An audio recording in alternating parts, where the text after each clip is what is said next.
Back in the 1940s, Richland's first community house was built at 650 George Washington Way. For years, this was Richland's social hub, featuring a bowling alley and a dance hall. In the early 2000s, Richland built this beautiful state-of-the-art community center in Howard Ammon Park, and the City Council at that time decided to sell the old community center property. The property was sold on a real estate contract to a developer who failed to develop the property as proposed.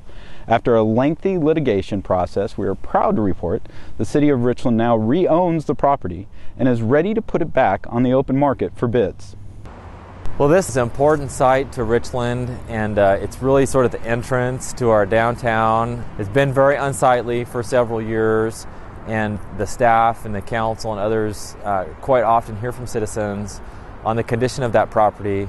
So we're just glad to be at the stage again where we have control of the property and we can sort of manage the redevelopment of that site.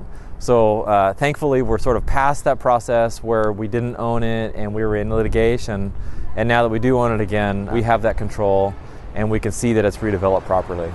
Well, this is really a prime development site. It's located above the Columbia River, adjacent to Howard Ammon Park, just above the city's brand new community center. It has excellent traffic counts along George Washington Way. It really has a lot going for it, and we're hoping for some good responses from developers that see the same things that we see.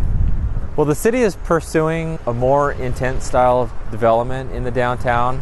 So the city, for the most part, is pretty well pinned in on all sides, and at some point we'll need to create additional density in the downtown and grow vertically.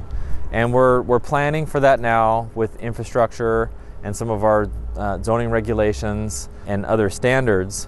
And that's what we're expecting to see on this site here. So we'd like to see something multi-story with a mix of uses, perhaps with underground parking. And that's what the excavation that's there now had contemplated was underground parking. Our new zoning for the downtown allows for these taller buildings. It asks for the buildings to be closer to the sidewalk to create a little better pedestrian environment. We have some design standards that'll talk about the kinds of materials that can be used on the building and the general look and feel of the structure. So we're hoping to create a very attractive project at this site and to set the stage for additional private redevelopment that could happen in the area. Richland is using a two-part process to seek prospective developers and tenants for the property. The city wants requests for qualifications from interested parties for the possible purchase, lease, and use of the property, as well as requests for expression of interest from potential users. More information regarding the request for expressions of interest and request for qualifications is available on the city's website at www.ci.richland.wa.us and from marketing specialist Sally Lim at 942-7582.